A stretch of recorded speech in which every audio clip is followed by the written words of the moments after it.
Halo teman-teman, balik lagi di channel Wonderful bersama saya Pratama. Nah, jadi kali ini kita akan bahas suatu materi sedikit ya teman-teman, sifatnya edukasi tentang $1 value test. Jadi kemarin itu kita udah ada update soal INKP ya, kita bahas gimana rancangannya ke depannya setelah dia pembangunan pabrik. Cuman ada komen yang menarik ini bahwa ada perusahaan yang memang dia bagus tapi dia pelit dividen. Nah, jadi kita gimana nih cara kita nyikapin suatu perusahaan yang sifatnya seperti itu. Nah, jadi kita akan coba bahas di video kali ini soal $1 value test. Nah, tapi sebelum itu seperti biasa kita mau disclaimer dulu bahwa segala informasi yang tersedia pada video kali ini itu bukan rekomendasi untuk jual ataupun beli, karena balik lagi semua itu sesuai dengan profil risiko teman-teman masing-masing. Nah, tidak lama lagi kita langsung masuk. Jadi ini beberapa komentar yang kita ambil dan kita screenshot gitu ya. Emiten pelit dividen ini sebenarnya suatu stigma yang buruk yang harus diterpa para emiten di Bursa Efek Indonesia. Jadi memang rata-rata orang-orang pada, ya walaupun nggak semua ya, ada beberapa yang udah mulai paham kenapa perusahaan tidak bayar dividen dan sebagainya. Tapi secara keseluruhan banyak yang tidak suka ketika memang perusahaan itu sedikit sekali bayar dividennya gitu. Ya wajar saja, orang kan kita berinvestasi toh kita pengennya ada dapat dividen kan gitu ya. Tapi ini ada hal yang menarik yang bisa kita bedah nih. Sebenarnya kalau perusahaan tidak namanya tidak membagikan dividen gitu ya, tidak membagikan dividen, apa yang mereka lakukan sebenarnya di belakang? Nah, jadi ini ada komen gitu kan, berasal dari perusahaan terbatas menjadi terbuka, go public fundraising, tapi untuk bagi dividennya hanya 50 perak saja. INKP pelit dividennya secuil, jadi ragu duitnya bener ada apa enggak. Ya benar, ya kekhawatiran ini sebenarnya jadi perbincangan kita juga sebenarnya untuk ke depan. Tidak hanya INKP, kebetulan INKP baru kita bahas kemarin, jadi ini jadi studi kasus sedikit. Nah, tapi semuanya ini bisa applicable untuk semua emiten. Nanti kalau teman-teman ketemu emiten-emiten yang memang kinerjanya bagus tapi kok dividennya kecil, mereka tuh ada apa dan bagaimana kita bisa menilai keputusan itu, kita bisa gunakan ini gitu. Oke, jadi sebenarnya apa sih alasan si manajemen itu melakukan tidak membagikan dividen seluruhnya, alias jadi kayak dia punya uang gitu kan, punya laba bersih tapi tidak dimanfaatkan gitu, tidak dibagikan langsung secara ke pemegang saham. Kenapa harus ditahan gitu? Jadi apa alasannya dan apakah sebenarnya itu worth it untuk kita tunggu gitu? Jadi pertama dan paling utama yang paling jelas gitu ya teman-teman, pastikan dulu uangnya beneran ada apa tidak gitu kan. Kenapa dia tidak bagi dividen? Ya pastikan dulu uangnya beneran ada atau tidak. Beneran ada atau tidak ini kita teman-teman bisa lihat dari arus kasnya. Apakah beneran arus kas menghasilkan profit ataukah memang profitnya hanya pembukuan semata gitu kan. Apakah ada uang kasnya. Nah, jadi kita pastikan dulu di situ. Kalau uangnya tidak ada, ya udah wajar dia nggak bayar gitu kan. Ngapain dia, walaupun dia profit bermiliar-miliar tapi nggak ada uang kasnya, ya nggak bisa. Karena kan satu-satunya yang cara untuk kita bisa bayar dividen ya pakai uang kas kan gitu ya. Nah, kedua adalah kalau misal uangnya ada dan teman-teman berpikir kenapa ya BRI nggak bagi 100% aja, kenapa ya INKP nggak bagi 100% aja labanya, apakah itu worth it untuk saya sebagai investor gitu kan, dibandingkan kita harus menunggu untuk dia ekspansi dan lain sebagainya. Kita bisa pakai yang namanya $1 value test. Mungkin ini tidak banyak yang tahu atau tidak banyak dengar, tapi sebenarnya ini cukup familiar di luar sana, karena ini adalah salah satu metode yang dipakai Warren Buffett juga. Dan ini sangat, menurut kita sangat masuk akal lah kita pakai ini. Tapi ya karena kita di Indonesia kita pakainya rupiah gitu ya, bukan pakai dolar. Jadi $1 value test gitu. Tapi ya tetap aja namanya metodenya adalah $1 value test. Nah, jadi latar belakangnya si $1 value test gini. Ini saya mau berikan sedikit framework thinkingnya. Jadi gini, para investor itu kan mengharapkan uang lebih dari perusahaan yang mereka investasikan. Salah satunya dari dividen gitu ya.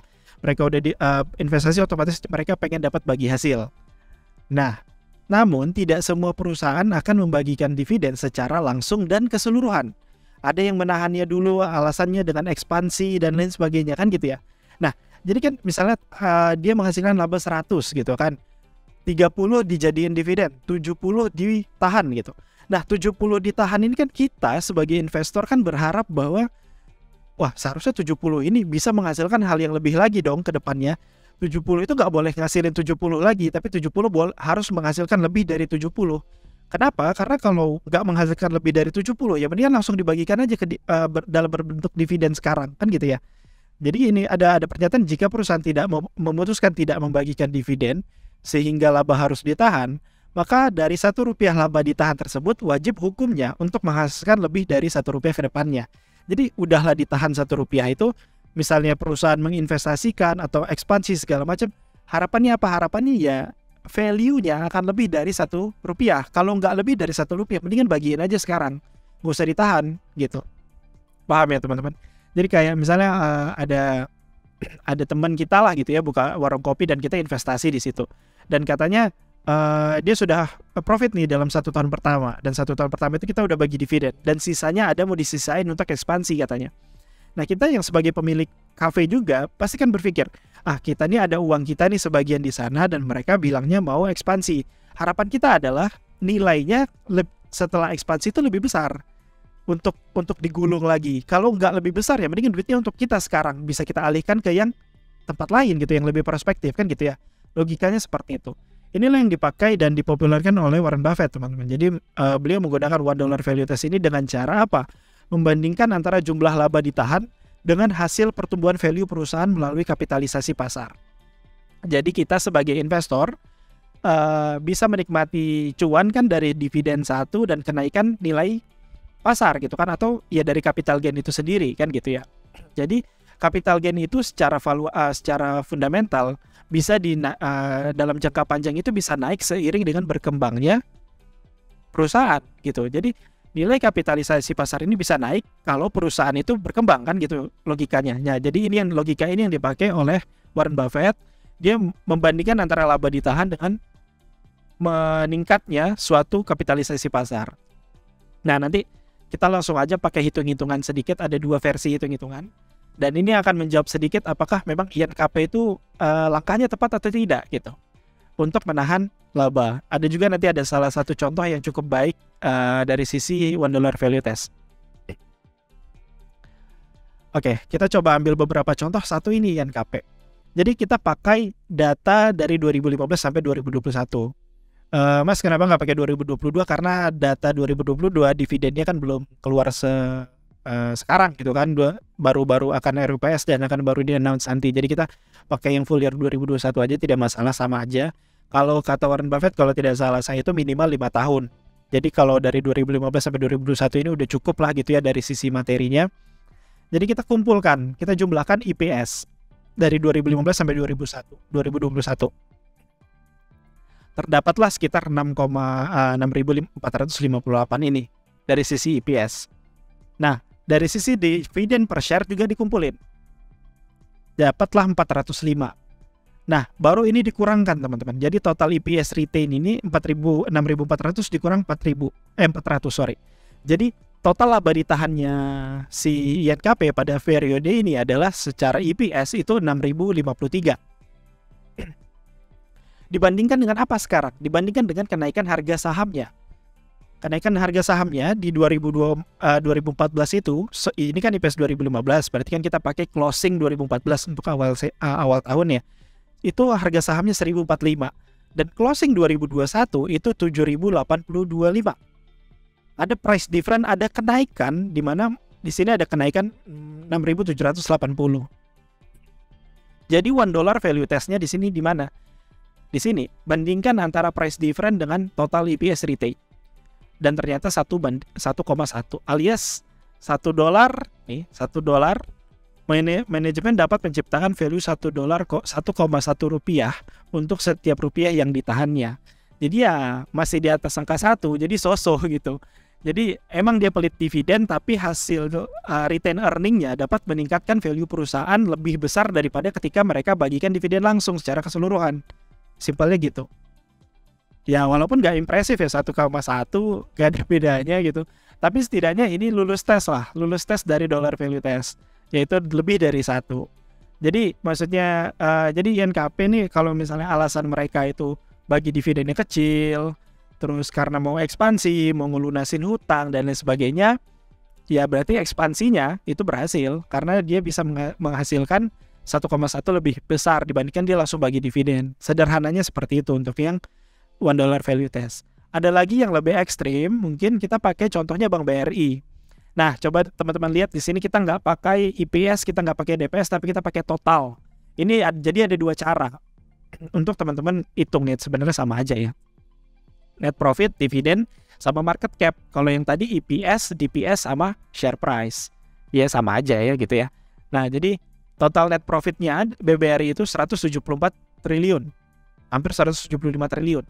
Total dividen yang dibagikan itu sekitar 106 triliun. Total earningnya, retain earningnya itu 68 triliun. Kenaikan market cap-nya 324 sampai 899 di 2021. Jadi value difference-nya 575 triliun. Nah, jadi bandingkan ini gitu. 8,4 kali. Artinya apa?